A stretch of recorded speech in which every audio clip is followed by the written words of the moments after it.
Hi all. അപ്പോൾ ഇന്ന് നമ്മൾ നോക്കാൻ പോകുന്നത് 2026 കേരള PSC എക്സാംസിന് വേണ്ടി നമ്മൾ ഏതൊക്കെ ബുക്കാണ് നോക്കേണ്ടതാണ് കേട്ടോ. അപ്പം ആദ്യം തന്നെ നമ്മൾ ബേസ് സെറ്റാക്കാനായിട്ട് SCRT ക്ലാസ് 5ാം ക്ലാസ് തൊട്ട് 10ാം ക്ലാസ് വരെയുള്ള പഴയതും പുതിയതായിട്ടുള്ള ബുക്ക്സ് നമ്മൾ സെലക്റ്റീവ് ആയിട്ടുള്ള ചാപ്റ്റേഴ്സ് നോക്കണം. പിന്നെ പൊളിറ്റിക്കായിട്ട് ലക്ഷ്മികാന്തിൻ്റെ ബുക്ക്, അതുപോലെ കേരള ഹിസ്റ്ററിക്കായിട്ട് ശ്രീധരമേനോൻ സാറിൻ്റെ കേരള ചരിത്രം എന്ന് പറയുന്ന ബുക്ക് നോക്കണം.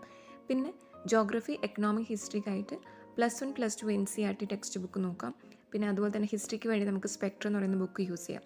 പിന്നെ ഇംഗ്ലീഷ്, മലയാളം, മാത്സിലോട്ട് വരുമ്പോൾ ഞാൻ മാത്സിന് പേഴ്സണലായിട്ട് യൂസ് ചെയ്യുന്നത് ജെറിൻ സാറിൻ്റെ ട്രിക്ടർ എന്ന് പറയുന്ന ചാനലാണ്. അപ്പോൾ എനിക്കത് ഭയങ്കര യൂസ്ഫുൾ ആയിട്ട് തോന്നിയ ചാനലാണ് അതെന്ന് പറയുന്നത്. പിന്നെ ഞാൻ ഇംഗ്ലീഷിന് വേണ്ടിയിട്ട് ലളിത പബ്ലിക്കേഷൻ്റെ PYQ ബുക്കുണ്ട്, മലയാളത്തിനും ഇംഗ്ലീഷിനും വേണ്ടിയിട്ട് അത് യൂസ് ചെയ്യും. പിന്നെ ഞാൻ യൂസ് ചെയ്യുന്ന Telegram channels first bell English, PSC English, അതുപോലെ തന്നെ മലയാളം ഫസ്റ്റ് ബെൽ ചാനൽസൊക്കെ ഞാൻ യൂസ് ചെയ്യാറുണ്ട് കേട്ടോ.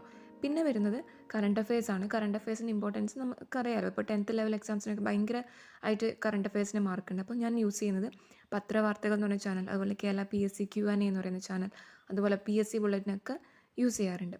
പിന്നെ അതിനുശേഷം ഞാൻ പേഴ്സണലി ഇപ്പോൾ ഫോളോ ചെയ്യുന്നത്, ഇപ്പോൾ എൻ്റെ കയ്യിൽ റാങ്ക് ഫെയിലും കാര്യങ്ങളൊക്കെ ഇല്ല. അപ്പം ഞാൻ ഇപ്പോൾ റീസെൻ്റായിട്ട് യൂസ് ചെയ്യുന്നത് KS റാങ്ക് എന്ന് പറഞ്ഞ യൂട്യൂബ് ചാനൽ സാറിൻ്റെ ക്ലാസ്സസ് ഒക്കെയാണ്. എനിക്ക് സാറിൻ്റെ ക്ലാസ്സും നോട്ട്സൊക്കെ ഭയങ്കര യൂസ്ഫുള്ളാണ്. കാരണം സാർ അത്രയും ഡീപ്പായിട്ടാണ് സാറിൻ്റെ ഓരോ വീഡിയോസും നോട്ട്സൊക്കെ പോകുന്നത്. അപ്പോൾ ഞാൻ ആ സാറിൻ്റെ ക്ലാസ്സിൽ എക്കണോമിക്സ്, പൊളിറ്റി, കേരള ഹിസ്റ്ററി, അങ്ങനെ ഒരുപാട് സബ്ജക്റ്റ് സാർ ഇപ്പോൾ എടുത്ത് കുറേയധികം ക്ലാസ്സൊക്കെ കവർ ചെയ്തിട്ടുണ്ട്.